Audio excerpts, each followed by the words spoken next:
still, and some of the information on the screen is preliminary, and I think at our next board meeting, which is this coming Monday night, March 9th, we'll have some more final figures around the budget. So some of this will change a little bit, and I'll explain that.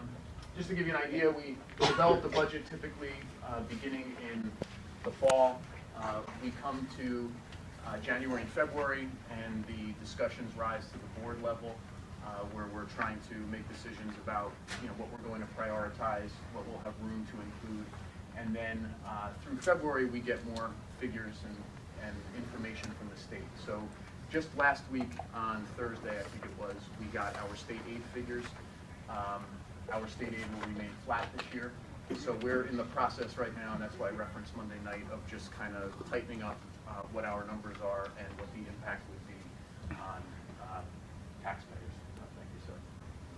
So if you look at our current budget, last year the proposed budget broke out in this way in terms of the revenue. No surprise to anyone here, almost all of our funding comes from you all and the local tax base, and we get small levels of funding from other sources. This year, we do not qualify for any kind of waivers to the tax levy cap. So the law states that the Board of Education is enabled to increase the tax levy by a maximum of 2% every year. So if the Board of Education were to raise the tax levy to its max, it would result in about a $1.1 million increase in the total tax levy. So that's kind of the degree to which the budget can be raised without proposing additional questions that stand alone. There we go. So in the previous 2 years, you will recall, the Board of Education went to the 2%. If there were any waivers that were allowable, the board exercised a portion of those. And then in the past 2 years, the board proposed some kind of additional levy. So last year, since that's freshest in our memory, the total tax levy increase was 3.34, and that included a second question to increase the STEM program throughout the district, particularly at the K through 8 level. And I think, is she right behind me? Yes. Hadley? Yes. So hopefully your kids are having a good experience with Ms. Hadley. Great experience. And that's going well. We've gotten a lot of positive feedback, but that was the result of the second question from last year. So our goals this year, and these were set in the context of the board knowing that it was going to move out for a referendum. So the goals this year were to maintain current program, and by maintain current program, what we mean is keep class sizes the way that they are today, and ensure that we weren't cutting or reducing any program in the district. Address certain capital improvements that we already had kind of in the queue. So we have some restrooms at Chatham High School that we qualified for state aid last year for. So that's included in capital improvements. And then just to make sure, we've been unrolling a number of special ed programs throughout the district to try to keep as many kids in district as possible. We want to continue to support those programs as those children get older. So those were our goals. This is a little bit hard to see, but essentially what we have been able to do to this point, and I suspect this will change maybe a tiny bit over the next week, but it will not go up. So right now where we are, in order to maintain the current program, keep class sizes where they are, we'd be at about a 1.96% tax levy increase. So right now the tax levy increase stands at 1.96%. Now that we know our state aid figures and we have a little bit more visibility into some other items in the budget, this is the number that will probably be adjusted a tiny bit as we go forward. A 1.96% tax levy increase would be in about the following tax levy impacts per $100,000 of assessed value. You can see in the blue column, that was last year. That middle column is the 1.96, and 2% is just there for context in terms of what the board could potentially go to.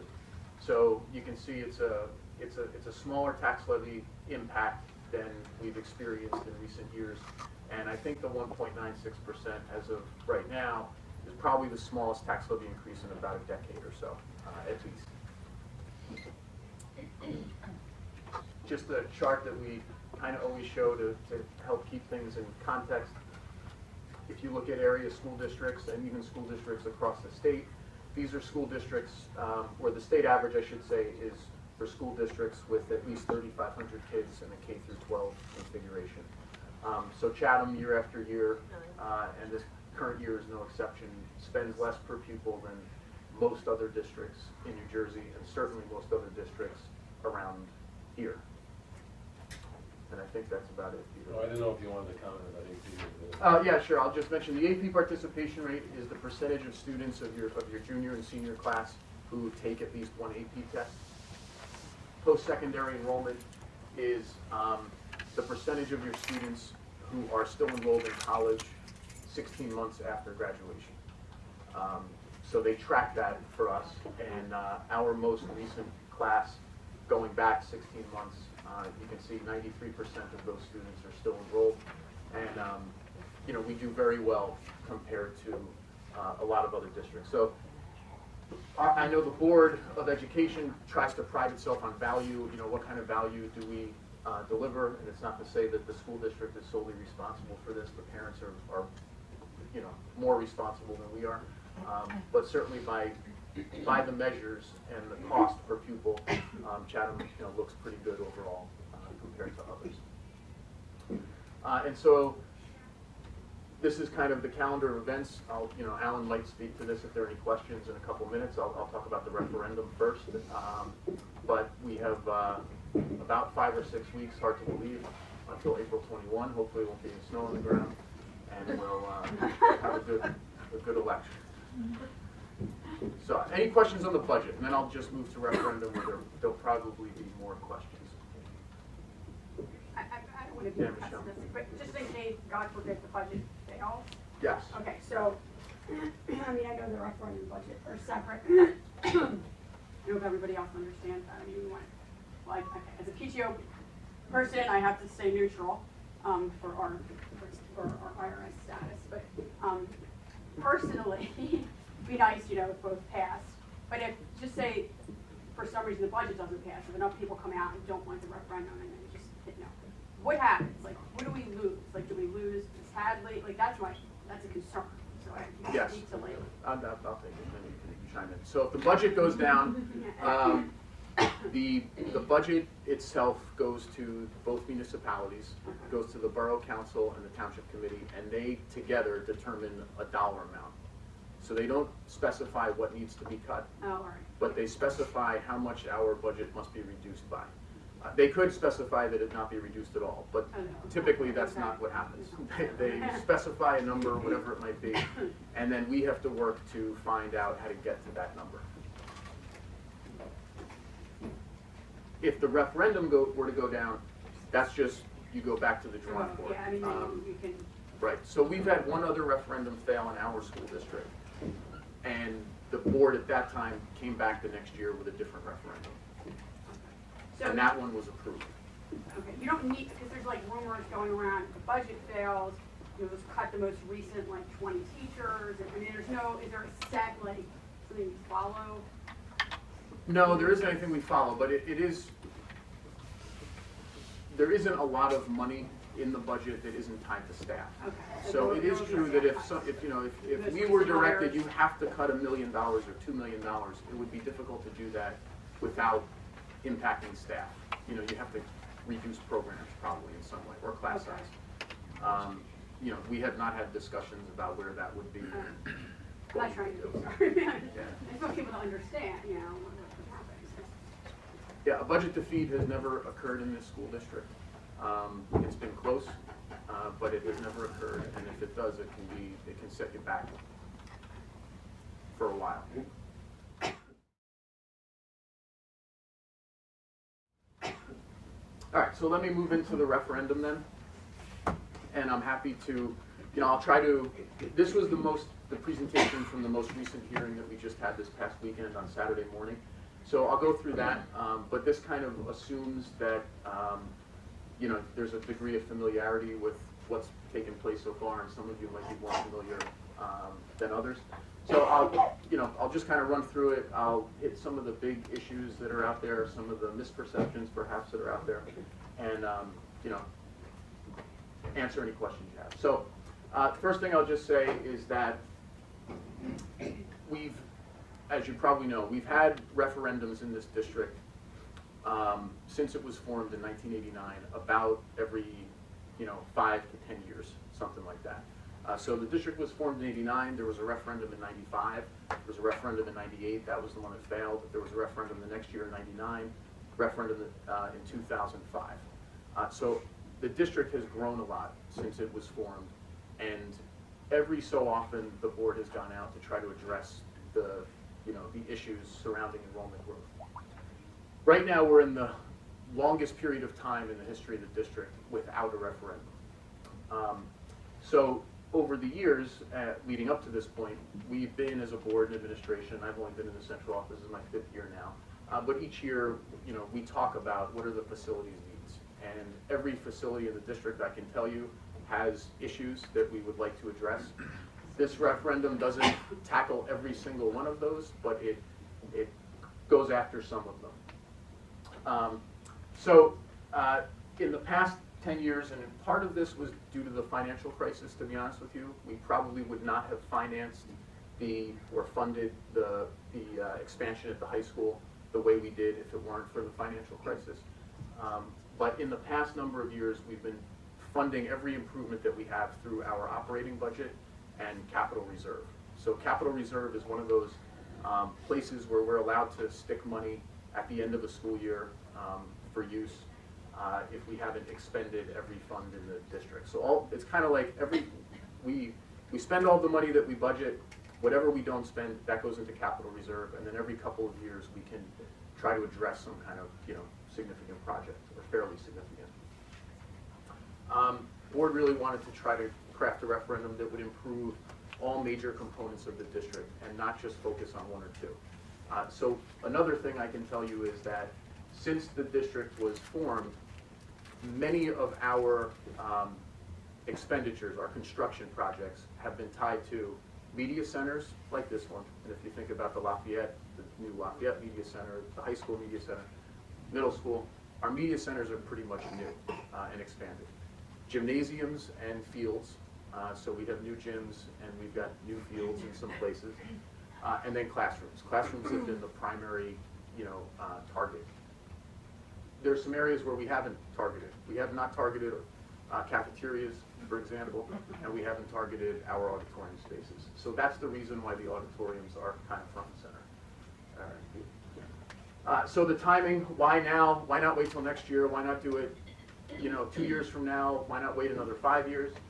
There are a bunch of reasons for that. I'll focus on the bottom 2 bullets there. We just finished basically refinancing the debt that we currently have from the 2005 bond and I guess the 99 bond. That refi is going to save money, and it's going to reduce basically the tax impact. It's going to have a net reduction on taxes in the borough and the township beginning in the summer, Peter, August, something like that. Next school year. So we're taking down the debt payments a little bit. And then finally, as you probably know, interest rates are very, very low right now. So we're at a point where it may be the cheapest time, the most opportune time to get money, if you look at it that way. All right, there you go.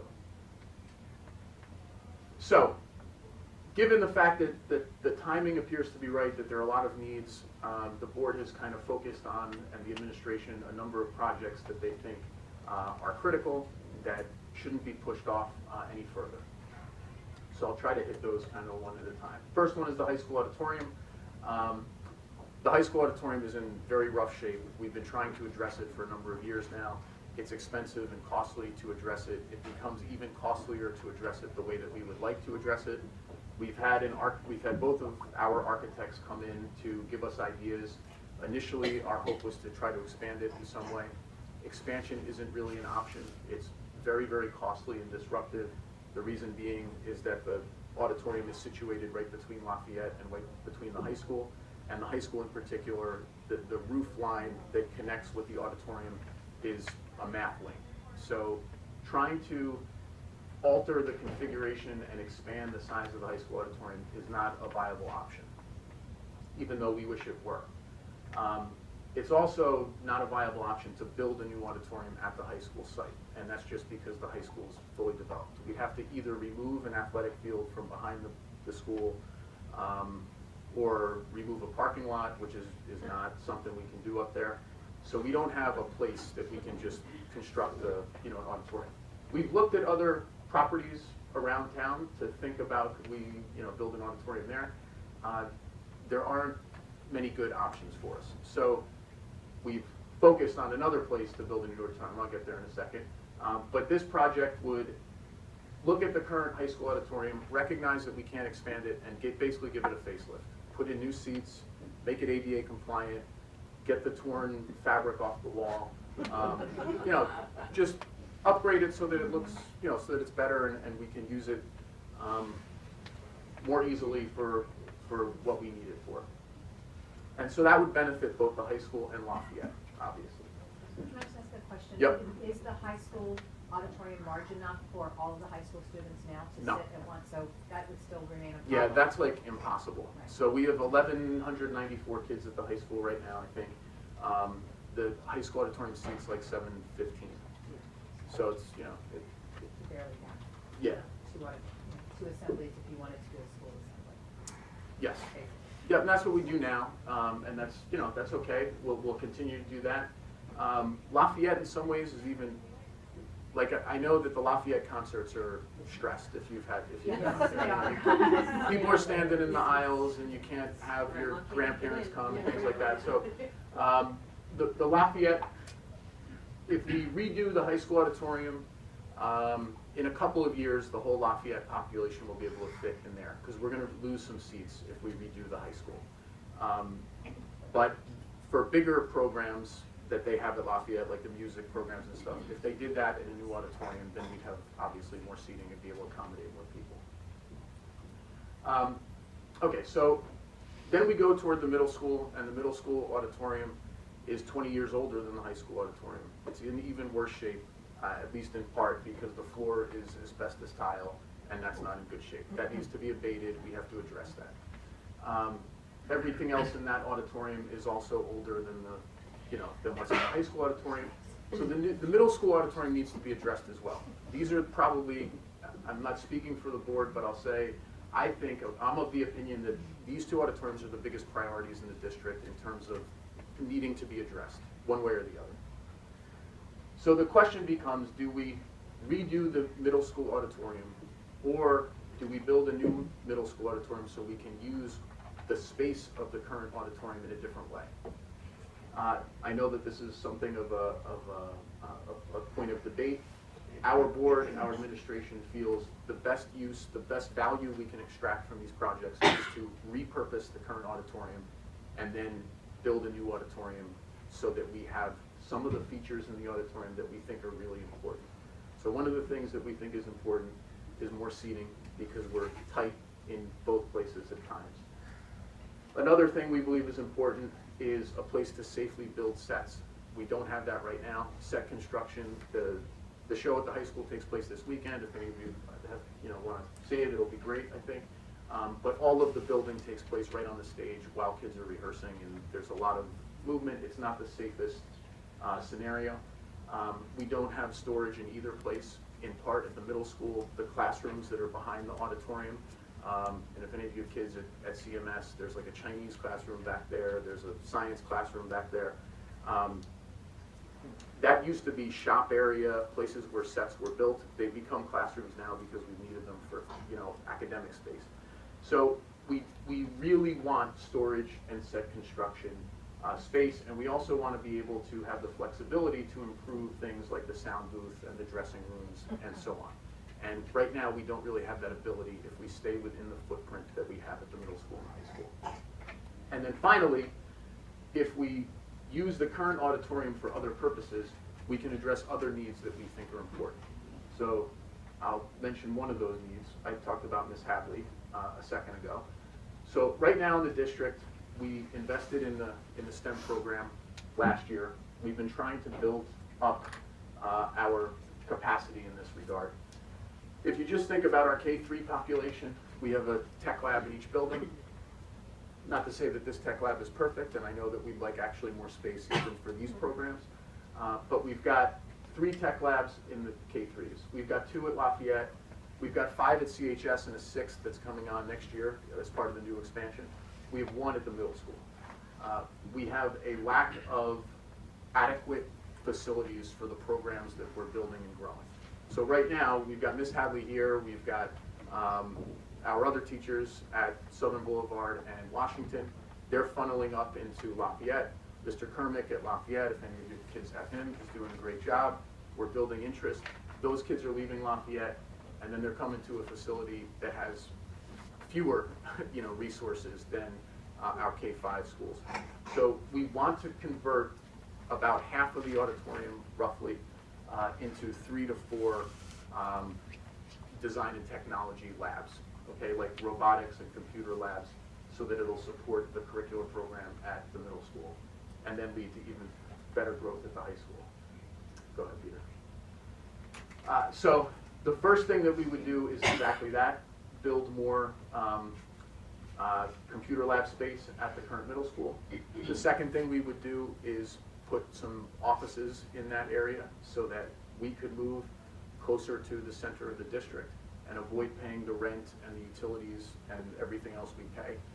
That move will help make the total project that we're talking about, including the new auditorium, revenue positive, if you will, or at least operational cost positive, because we'll be saving enough money from rent and other fees that we can then take a portion of that and pay for additional custodial services, energy costs, and so forth associated with the new building.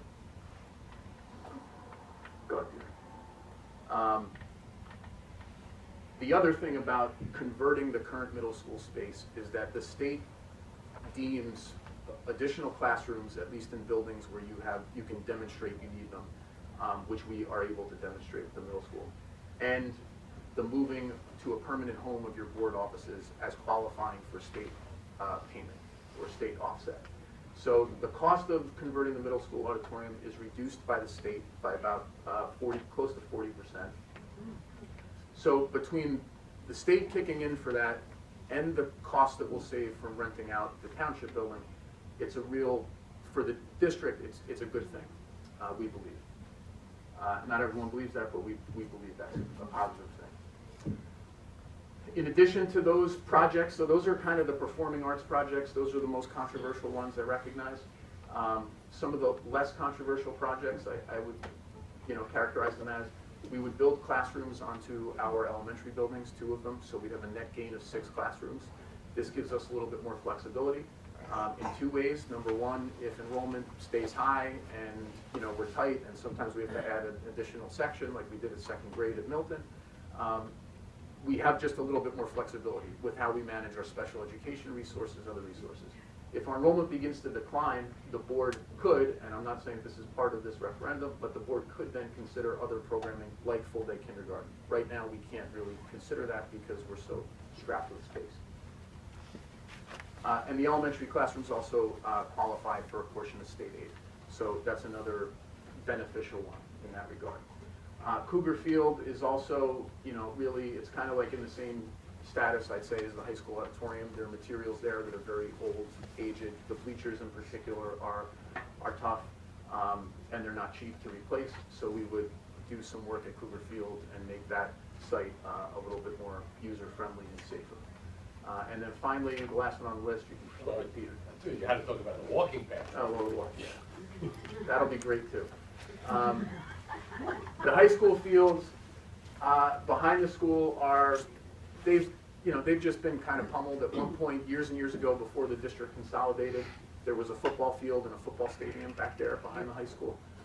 That was moved down to Cougar when the district purchased Cougar property in the 1970s.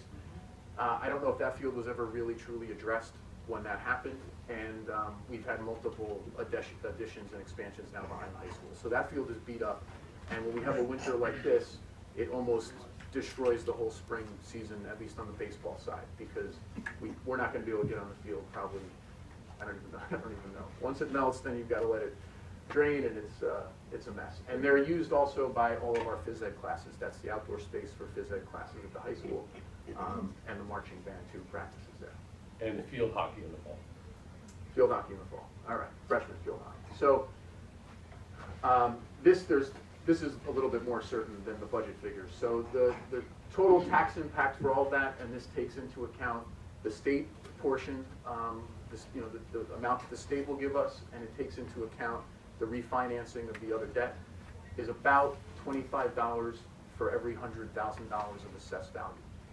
So on a $700,000 house, we'll use that. That's a little bit above the borough average, and it's a little bit below the township average. The cost is about $175 if you want to average it. So the average borough house, I think, is 663 if you want to round, and the township is, I think, 773. So if you want to say 665 and 775 for the average house. Yeah, so that's the dollar figure. Our Board of Education believes that that is to do what we're seeking to do, and the number of projects and the impact it would have on each building in the district and each program, arts, academics, athletics, believes that it's a reasonable request. Why don't you keep going through this? Let me just hit then a couple of very specific questions. Some folks are obviously they advocate that the questions be divided into a number of questions, as many as possible in some cases. The Board of Education to this point has felt that one question that if we're going to propose a referendum with the goal of improving the entire school experience and sort of take a community approach to it, that one question is preferable. That could change. That could change at the next board meeting. They could decide to do something else. But that's been the position to date. It's important to recognize that it's not possible at all to divide this project into 6 different questions. The performing arts questions have to be together. And the reason is, for example, I described the middle school issues. If the voters defeated the new auditorium but approved the conversion of the current auditorium we have, then there'd be no auditorium at the middle school. And we can't, we need to have at least one auditorium. We need to have an auditorium at the middle school. So those two can't be separated.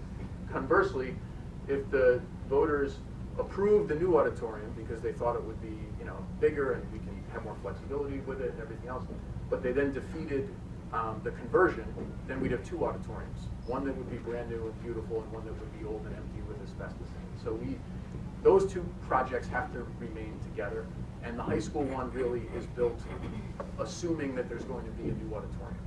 If we were just proposing for the high school and nothing else that I talked about, we would make the high school, it would be more expensive. We would expand the scope, we'd address the sound booths, we'd address the dressing rooms, we would do things to try to just improve that site a little bit more than we think we'll need to.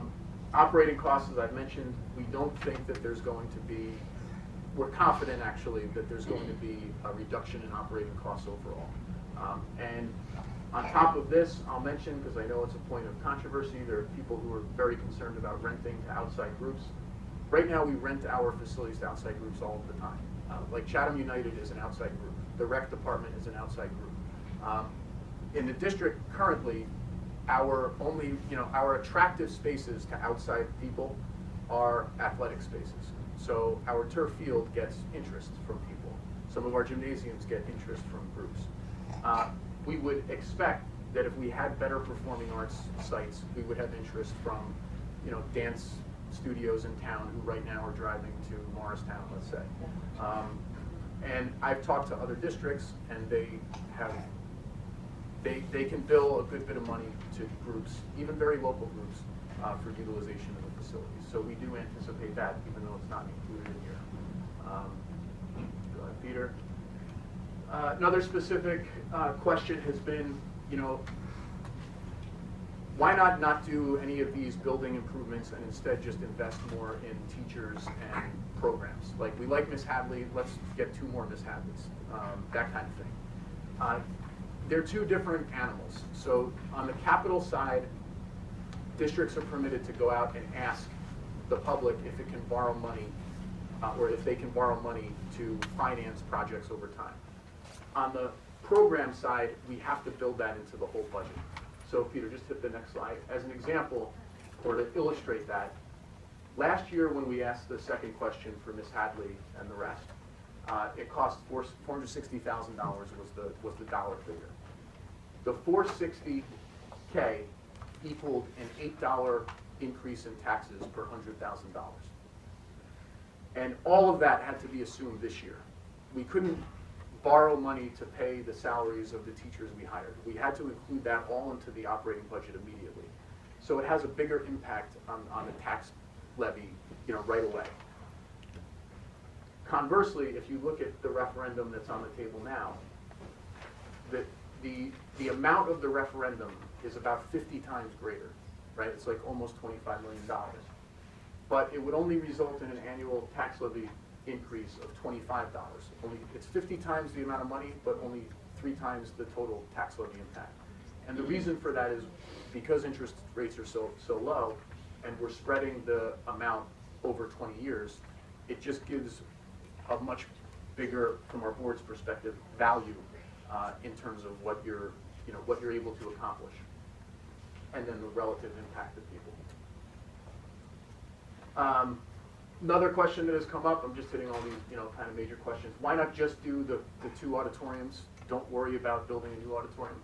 If we just do the 2 current auditoriums, we can't address the STEM labs. We can't, that ratio of student to computer lab doesn't change unless we build a new computer lab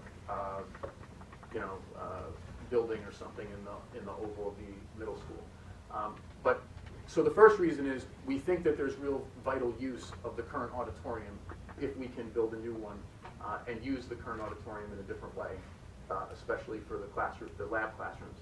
And then, as I mentioned before, it's not inexpensive just to renovate the 2 current places. And the more you want to do, for example, we've talked about bumping out the lobby in the high school, the more expensive it becomes. And so, at least to this point, the board has felt the best value for the money, if we're going to go out and do a referendum at all, the best value and the most long-lasting kind of impact 10, 20 years down the road would be the approach that we have here. I already kind of hit that, and I think we're covered. Right, so what will the new auditorium look like? We think it's going to be a huge enhancement to what the middle school looks like right now. We are not at the point where we have spent thousands and thousands of dollars with the architect to get into the actual specifics of the design. But if the referendum were to pass, that is what would happen. Then we would be sitting with the architects for a period of time, like a month, let's just say, working with stakeholders in the community, like board members, PTO, even folks at the middle school, to design an auditorium and a space and a project that would be aesthetically pleasing as well as functionally sound for us. This has been another issue. Can you actually build a building in front of the middle school while school is taking place? So construction, and I've lived through a bunch of it now multiple times. Construction is always disruptive. There's no way around construction being disruptive. This, though, would be less disruptive than a lot of other options because the building in the circle, or confining the construction to the circle, at least in terms of the new auditorium, doesn't necessitate the elimination of classrooms while the building is taking place. So at the high school, for example, over the past year and a half, we had to lose 4 classrooms while the construction was going on, at least until this past September. That's problematic. If we were going to, let's just say, knock down the whole high school auditorium today, we would lose, a dozen classrooms, the bank of math classrooms and some world language classrooms behind it. So even though it's always disruptive to have a staging area and to have fencing, around a construction site, this is actually a less disruptive option than some of the others that we considered. Okay, so now the question is, what if the referendum fails? So if the referendum fails, it doesn't go back to the municipalities or anything. It's just dead. And Yes. how long will the construction take? We probably guess, I think we guess 2 years, like it would, if we were talking about the middle school, for example, the middle school would be ready to open September of 2017, I think, probably. That would be a target. Probably, but we're not, we'd have to wait and develop a timeline for that. But based on how it's gone at the middle school, these last 2 editions, that's kind of been the lag time. So obviously, if it went down, we wouldn't be moving forward with any of this stuff at the current time. The board would have to reassess, figure out if it wanted to go back out for a referendum next year, like it did 15 or 16 years ago when that referendum was defeated. And/or, I mean, the combination of this would be to find other ways to address some of these projects of the highest priority. Like I told you, I think that the condition of the 2 auditoriums is probably of the greatest priority right now. Not to say that other items are not important, but those probably are the ones that can't be pushed off. And then it could be that some of the projects are either delayed indefinitely or just scrapped. And that would be up to the board, so we're not quite there yet. I know another question that I've gotten a little bit is, would the new auditorium sit idle? Is it just going to be empty? That's not the case. The middle school auditorium right now has 2 theater arts electives. We're adding a 3rd next year. That's used almost on a daily basis during the day. After school, we just had 2 weeks ago the middle school production, and they were in there every single day, 6 days a week for 4 months leading up to the production. So the site or the facility will be used, pretty much on a daily basis over the course of the year. During the school day, there seems to be some misinformation that During it the will school not be day. used during the school day. Yes, That I seems to know. be floating around. Okay. Yeah, About how many I hours? read that email this morning. About how many hours a week would it be in use? Well, if you assume, we'll call it a couple of hours during the school day, and then after school, they probably, I don't know if any of you have kids that were in the middle school musical that would know better than me. They probably use it, I want to say 3 hours every day after school. Same at the high school, sometimes more. As they're getting closer, they're there like 5-6 hours a night. So, No, Sorry, is it the assumption then that all of the middle school and high school stage productions would take place at the new auditorium? So the high school plays would take place there Yes, as well? the major high school productions would take place at the middle school auditorium. The major high school musical performances probably would also take place at the auditorium. If there are other major events, like I mentioned Lafayette would definitely move its evening programs down to that space. Lafayette might consider, like they do some shows at 2 p.m., they might decide to do more in the evening because they can accommodate more people and it'll be, nicer. So speaking of that, what would the capacity be of the new one? That's still also something that will be finalized at the design But component. significantly As of larger. right now, the number of seats is about 1,000.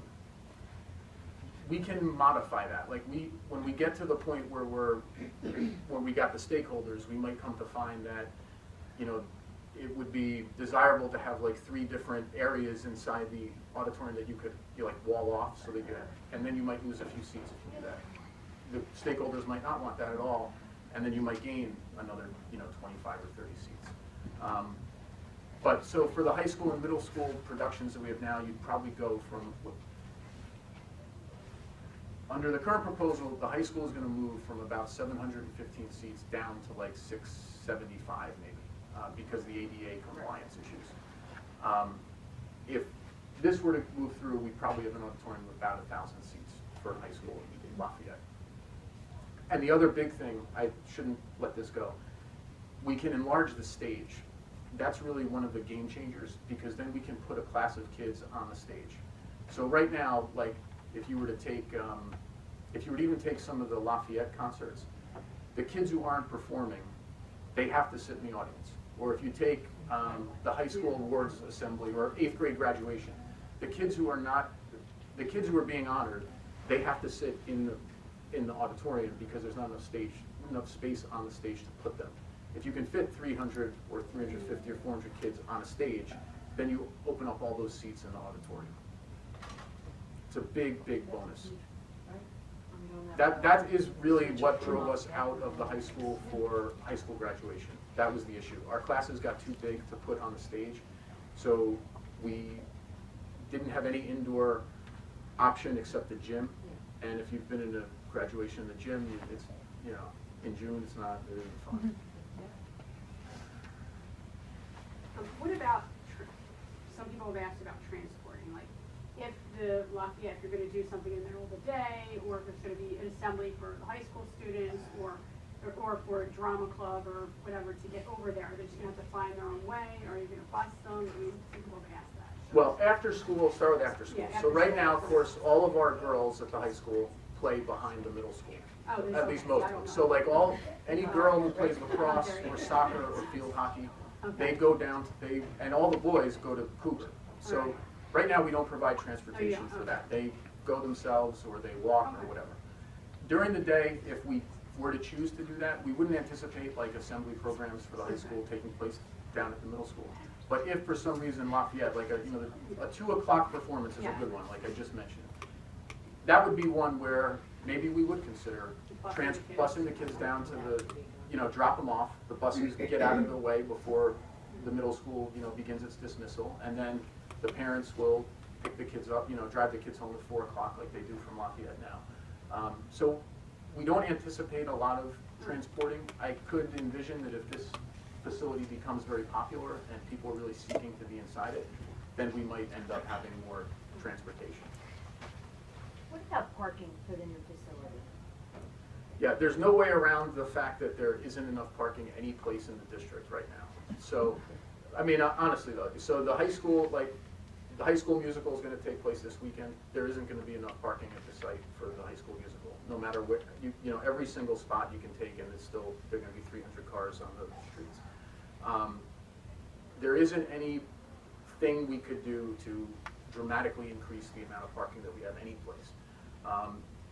We do have an increase in parking that is included in this project. So there will be more parking there than there is now. And, we'll do the best we can. Hopefully some people will carpool or they'll do whatever they're doing now is what we would continue to do. Are there any additional issues with renting it out that you've thought of, or when you talk to other schools about to outside groups? We've been talking about parking or things like that. The one school district that I've talked to a little bit, Watchung Hills, they have a performing arts center that's gorgeous. They have done so well with outside groups. I'm talking like in excess of $100,000 a year, that they're able to pay for a staff member. Fully pay for a staff member who's the coordinator. He processes every request, he tells people what they have available. So if we were to become, really popular, and when I say outside groups, most of these groups that I'm talking about have a lot of Chatham kids involved in them. And it's not like we're talking about, Right. I don't know, some Manhattan, They're not coming out. cabaret troupe or something. It's like, it's kid-oriented things. So that's one possibility. So you don't anticipate needing to hire somebody at this point? No, we would not hire someone unless we could justify the, yeah. And if you think of it, the auditorium would most likely be used by an outside group on a Friday night, a Right. Saturday, or a Sunday. Right. When typically, unless there is a play, there's nothing going on in the district. Yeah, I think Watchung Hills is charging on order of $1,000 for a weekend day, which is, it's good money. So, sorry. I was just wondering, do you make whatever outside group pay for, like, police to be with traffic? I'm just thinking the traffic in that area is going to. Yeah, we Yes. have the ability to put all those kinds of, parameters into any contract. At a worst-case scenario, whenever an outside group uses any of the district facilities on a weekend, the district needs to be, at worst case, revenue neutral. Because technically, and according to the law, the district can only expend its funds on the education of the children. So even when our rec departments use our buildings on Sunday, they need to cover all of the custodial costs, for having somebody in the building and the heat, light, and power. You know, so it's not that the district is trying to make money, but the district needs to put its approved budget that the taxpayers approved to educate the children. Not that rec programs aren't important, but for that. So the auditorium would be the same, and obviously if the space is that desirable, it would be a chance to more than be revenue neutral, which would be the goal. And I know that Mike mentioned Watchung Hills, they have made money on, on their rentals. What are liability issues? Does the school have to change its policy, or does the people who are renting, if they bring their own police? Yeah. or- We right now, we have a, like I said, we rent to outside, agencies or groups now. And we have, we require them to show, what's the number, dollar amount? They have to show a $1 million certificate of insurance, they have to have. Yep. And every group that uses, even the rec department, even when we have I forget, like a soccer club use Cougar Field, they have to provide liability insurance. Yeah, the Denver Broncos used Cougar Field 2 years ago. They had to to provide insurance. We've had people who wanted to have neighborhood parties and use one of the school's parking lots. They have to provide insurance in case, one of their guests falls on our lot. Falls. It's in this crazy world, it's, I'm just kidding. I have a question on so the debt service that's coming off the books, the 178 for that 700,000 in the borough, what would that number be if that debt service wasn't coming off the books? Like, is that 178 reduced by the fact that there's debt coming off the books? yes, it is. It is. Well, it's not the debt coming off is built into the 2005 referendum, I think. What's coming off is the refinance number.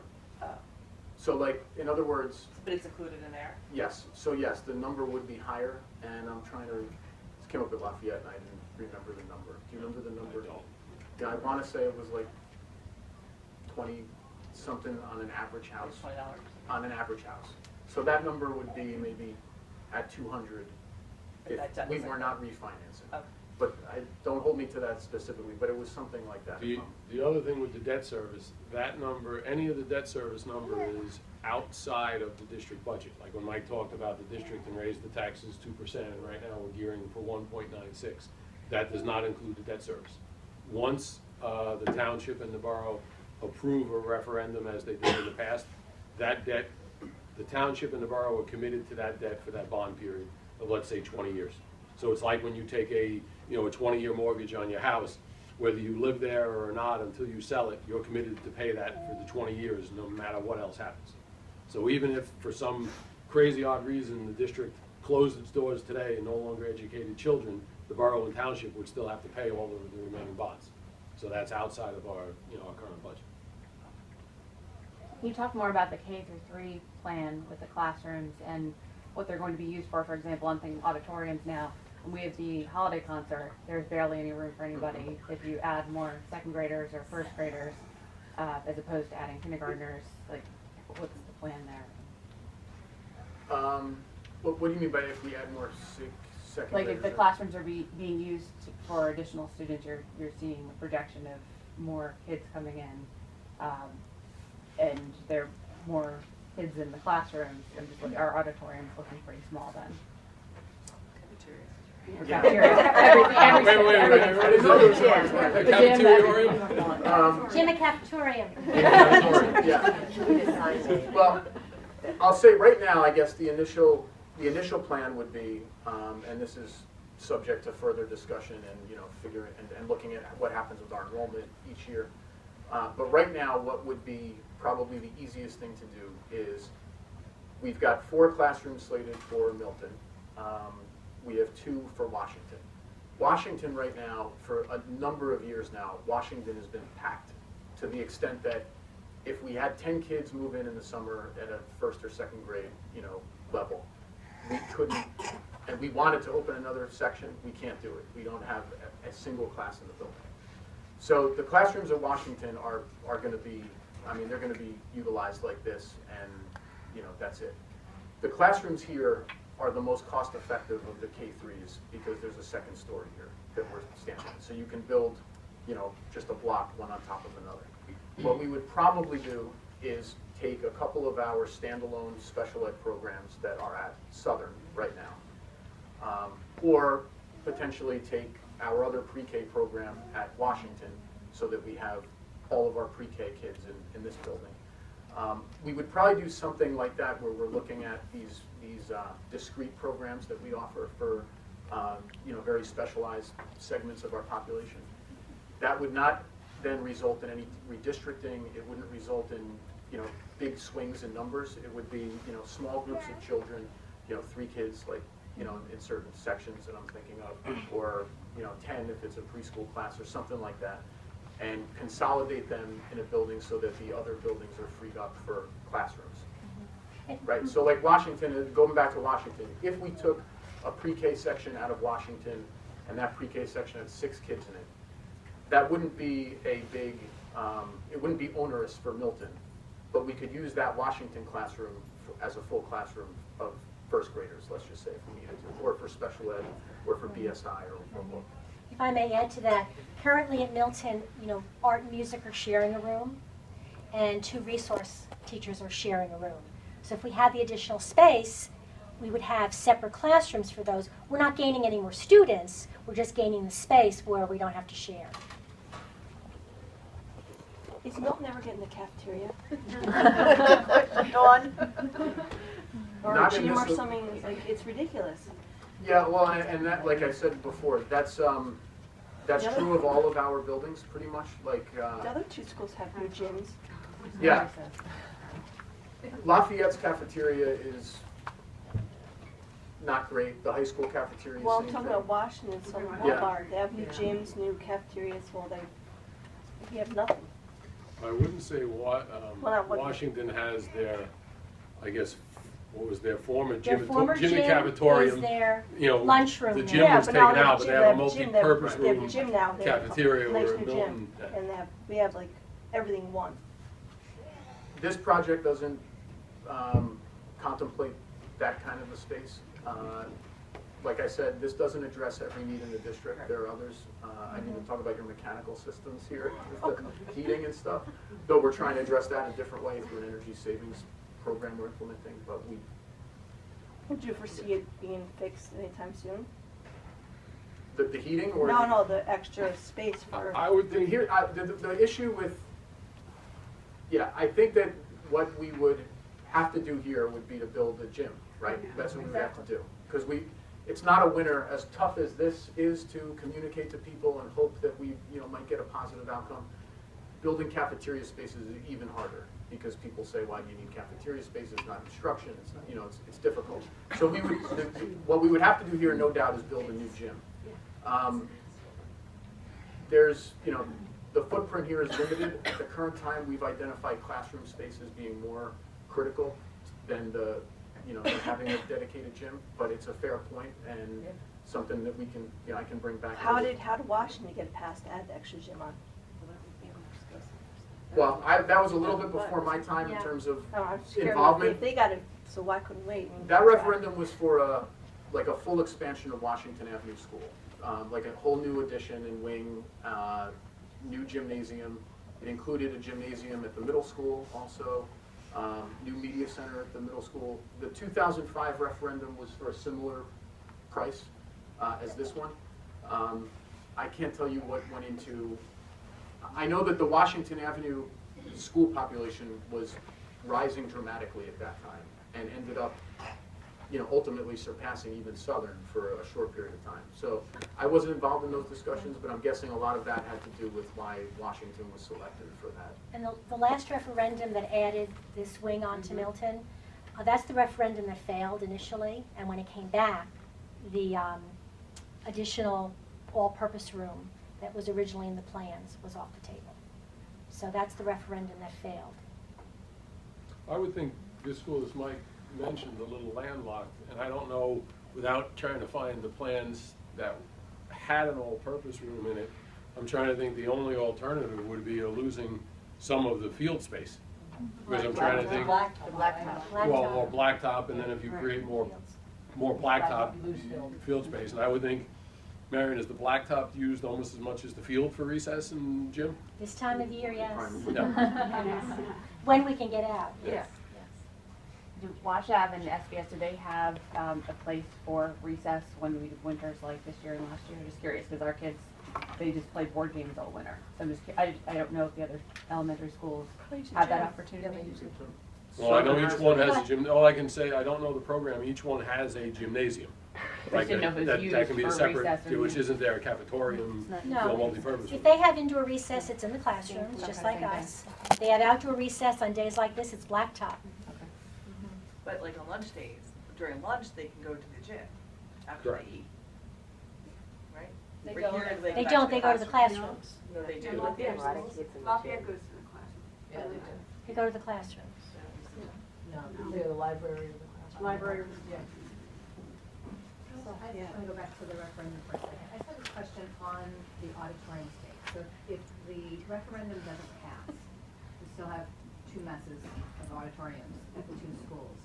Is there money? Is there a plan? Or we're just gonna kind of be left with that if you can find, because you said that's the top priority for the facilities. So if it doesn't pass, then. There's no money right now, because we've drawn down our capital reserves to pay for the high school expansion.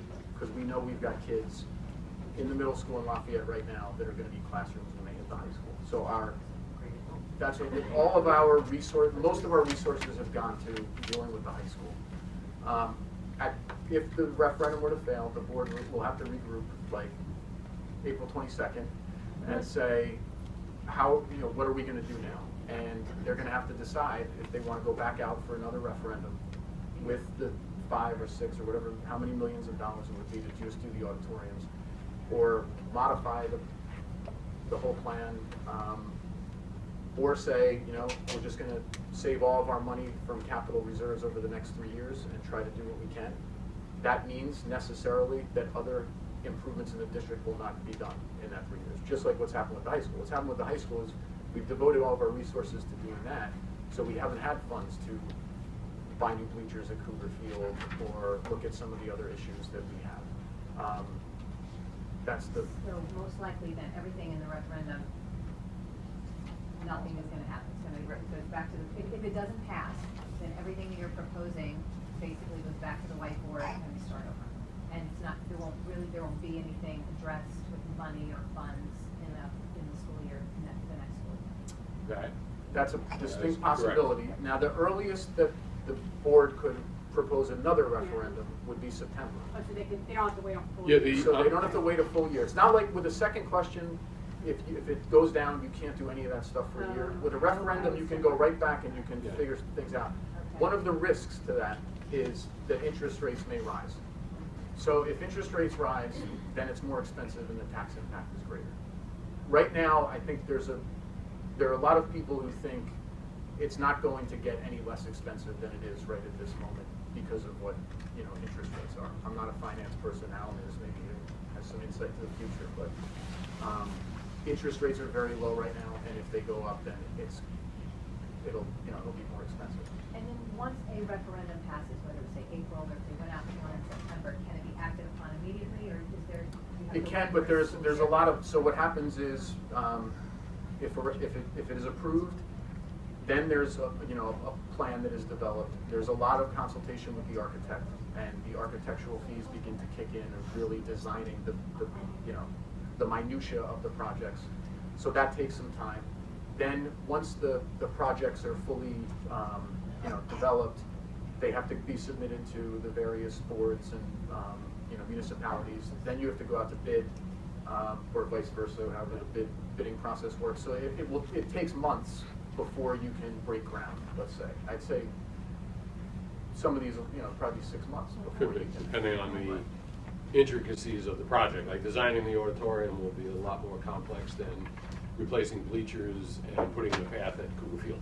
Yeah, right. It's not confined to a school year, you can begin. No, they can go at any time, and actually I'm missing one of the dates, but I believe there's 5 dates you can do a referendum. I know it's January, April, September, and December. I'm missing one. I think June is another one. And obviously the board picked the April for the fact of, we know we're gonna have people go to vote for the budget. Right. Hopefully they're in a good and generous mood, and, just like hitting yes and yes. So will there be any more like the Saturday meeting? Because what I'm struggling with is I hear people saying it should be split up, and obviously if you see this presentation, you know it's logically connected. But how do you convince other people who are, I'm struggling with trying to explain your pitch, which, you know, is complicated unless you watch the whole Yes. thing. Are there gonna be more Saturday mornings, or do you have any other tips for how to explain to people that you can't just pick one thing over the other, that they're all connected? We've had 3 public hearings. We don't have another one scheduled. We do have a couple board meetings before the 21st. And then you have the PTO. But what we're going to do, what we're in the process of doing, is we're working with a consulting firm that will help us with our publications. Like the annual budget newsletter is just me with, Right. publisher. It's not exactly a professional outfit. They're going to help us convey some of these messages Frame it to folks so that it's clear to understand and everything is laid out on the table. Those will be mailed to people's homes. We're also, we used one flyer at the Taste of Chatham's the other night and at the hearing. We're developing other flyers that we will get to your PTO folks so that there are, clear talking points and messages about I mean, I what's think that's happening. the biggest. Yeah, obstacle. too. People keep saying, I want to say, I want to pick. And they don't understand that if you get this and this, then you can't get any.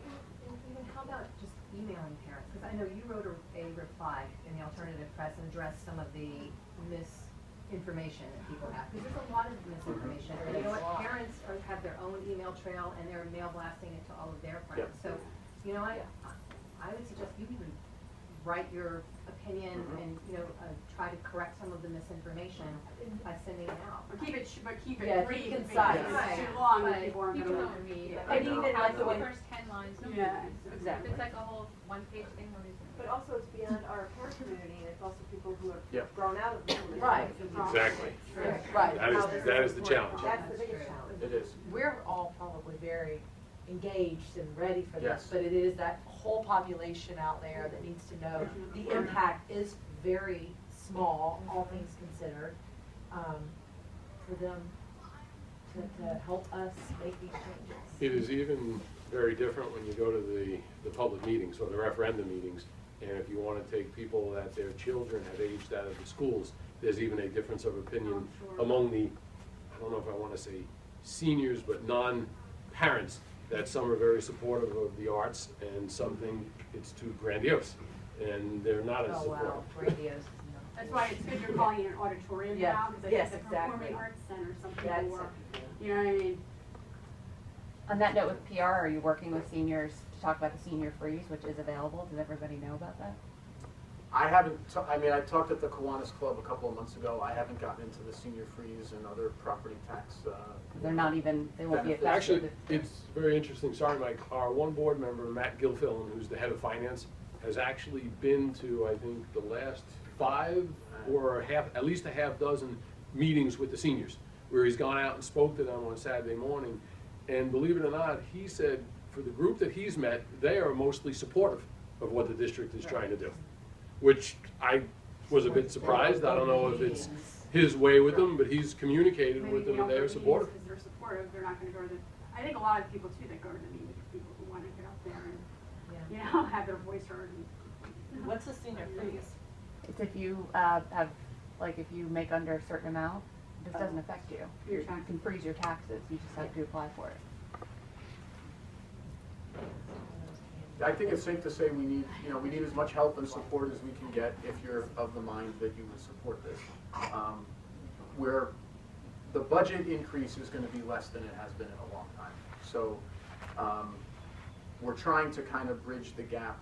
We're trying to make it at least comparable, the tax levy impact the last 2 years with the second questions, to be in the ballpark of the total cost of the referendum and the budget this year.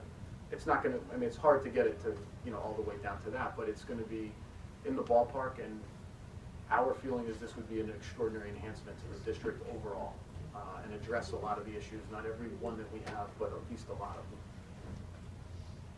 What would the impact be on Milton as far as building the new classroom and like the classroom, and would that be going on through next school year?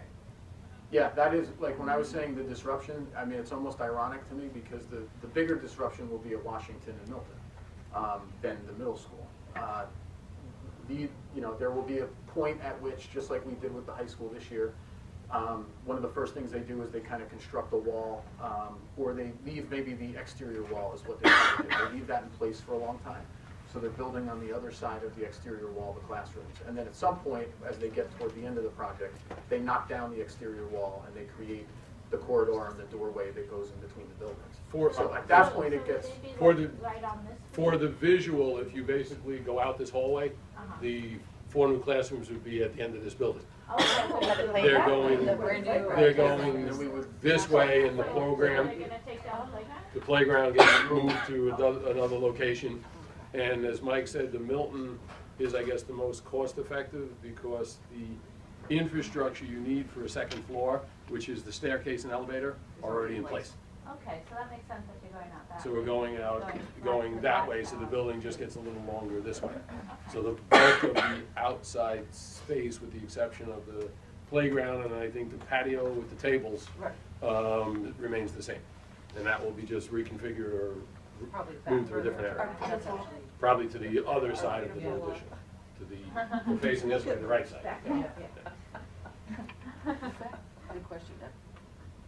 Did you take out Ms. Hadley's classroom for part of the year, or like anything that's right here that would be affected? no, I don't think so. That usually they can do all of the building. They'll hear some of the, nailing and whatever else. And then it's at the end when they open up. When they open up and do the connection, that's when it gets a little bit louder. They construct some kind of plywood, false wall so that there isn't dust and things like that. Most likely, the current exterior wall will remain in place, and that's just the bridge to the next building. I mean, the next classroom. So actually, the first new classroom is probably the most sound effective because it has an outside wall rather than, the typical inside wall. And when would those classrooms, I know everything is projected, but theoretically, when would they be available if they were? Probably, 2016, September 2016 would be the earliest. yeah, And that would be I don't I was think that thinking would like be, the fall. Yeah, I was Yeah, gonna say, that would be probably- very aggressive, everything going, 2016, I think, would be too aggressive, because even if it passed in April, if we went out to bid, Forever. probably sometime in 2017. I don't know if it'd make the I 15, the 16, 17 school year, but definitely 17.